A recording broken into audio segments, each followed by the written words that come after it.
వైఎస్ఆర్సీపీ పార్టీలో చేరుతున్నటువంటి మీకు అందరికీ ముఖ్యంగా శుభాభివందనాలు. నిజంగా అహర్నిశలు కష్టపడి పార్టీ కోసం సర్వశక్తులు ఉండుతున్నటువంటి యువతను తీసుకొచ్చారు. అది తెలుగుదేశం పార్టీ నుంచి నేను అభినందిస్తున్నా. ఈరోజు పార్టీ రావాలి, పార్టీ కోసం కష్టపడాలి. జగన్ గారు, ముఖ్యంగా జగన్మోహన్ రెడ్డి గారు ముఖ్యమంత్రి మళ్ళా కావాలి.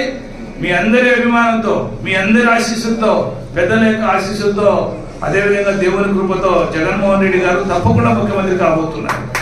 ఇది మర్చిపోవాల్సిన అవసరం లే. తెలుగుదేశానికి బలం ఉంటే పక్కన జనసేన ఎందుకు, బీజేపీ ఎందుకు? నువ్వేలా సరిచోడు చూద్దాం. మళ్ళీ ఎందుకు ఇంకోరు ఎందుకు కలుపుకుంటున్నావు? జగన్మోహన్ రెడ్డికి భయపడుతున్నావు. జగన్మోహన్ రెడ్డి ఒక్కడే కదా, రమ్మని పిలుస్తున్నాడు కదా. మీరందరూ ఏకమేరా నేను కొట్లాడుతా అంటున్నాడు. మరి మీరేం చేస్తున్నారు? మిత్రులని పోతారు, సన్నిహితులని పోతారు, ఇంకోరి దగ్గరికి. ఎందుకు చాపాల్సి వస్తుంది? మీ దగ్గర బలం లేదు కాబట్టి. నేను ఒకటే చెప్తున్నా, జగన్మోహన్ రెడ్డికి ఉన్నటువంటి బలం ఆంజనేయ బలం, ఆంజనేయం తెలియదన్నట్టు మరి ఆయన చాలా శక్తివంతుడై ఉన్నాడు. ఎందుకంటే ఆయన మేనిఫెస్టోని మీరు బాగా అబ్జర్వ్ చేయండి. బైబిల్ మాత్రమే దాన్ని ప్లాన్ చేసుకున్నాడు ఆయన. అది ఖురాన్ కావచ్చు, బైబిల్ కావచ్చు, భగవద్గీత కావచ్చు. అనుకునే ఏదైతే మాట చెప్పాడో ఆ మాటలంతా 100 రూపాయలు అమలు చేపి చూపిస్తున్నాడు. ఆ రోజు పేదవాళ్ళకి సాయం చేస్తామని చెప్పినాడు, ప్రతిదీ కూడా చేస్తా వస్తున్నాడు.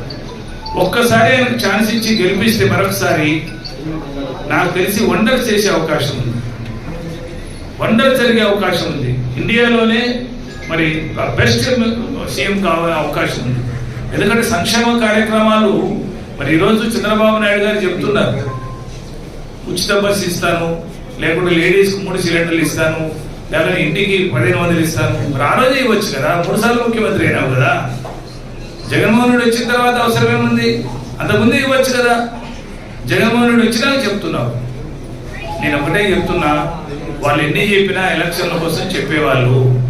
కానీ అదేవిధంగా మరి జగన్మోహన్ రెడ్డి ఈ విషయం మీకు తెలుసు కాబట్టి అందులో యంగ్స్టర్స్ మీద కూడా చాలా దృష్టి పెట్టబోతున్నాడు.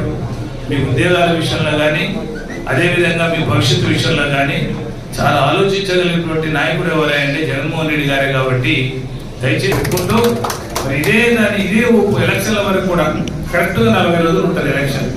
ఈ 40 రోజులు కొనసాగాలి. ఎక్కడ కానీ ఉత్సాహం తగ్గనియాకండి. మరి మెజారిటీ ఏమాత్రం 1000 ఓట్లకు తగ్గకుండా ప్రతి వార్డు ఈ 3 వార్డులలో తీసుకురావాలని చెప్పి మిమ్మల్ని ఈ పార్టీ ద్వారా, ముఖ్యంగా వైఎస్ఆర్సీపీ పార్టీ బలోపేతానికి, ముఖ్యంగా నంద్యాల నియోజకవర్గంలో మీ యొక్క అండదండలు పూర్తి సహకారం ఎమ్మెల్యే కావాలని చెప్పి, అదేవిధంగా రేపు రాబోయే ఎలక్షన్స్ లో ఎమ్మెల్యేగా పోటీ చేస్తున్నటువంటి రవిచంద్ర కిషోర్ రెడ్డిని, ఎంపీగా పోటీ చేస్తున్నటువంటి పోచాపు బ్రహ్మానంద రెడ్డిని అత్యధిక మెజారిటీతో గెలిపించడానికి సర్వశక్తులు కొట్టాలని చెప్పి ఈ సభ ద్వారా మనవి చేస్తూ ఇంతటితో విరమిస్తున్నా. జై హింద్, జై జగన్, జై జగన్.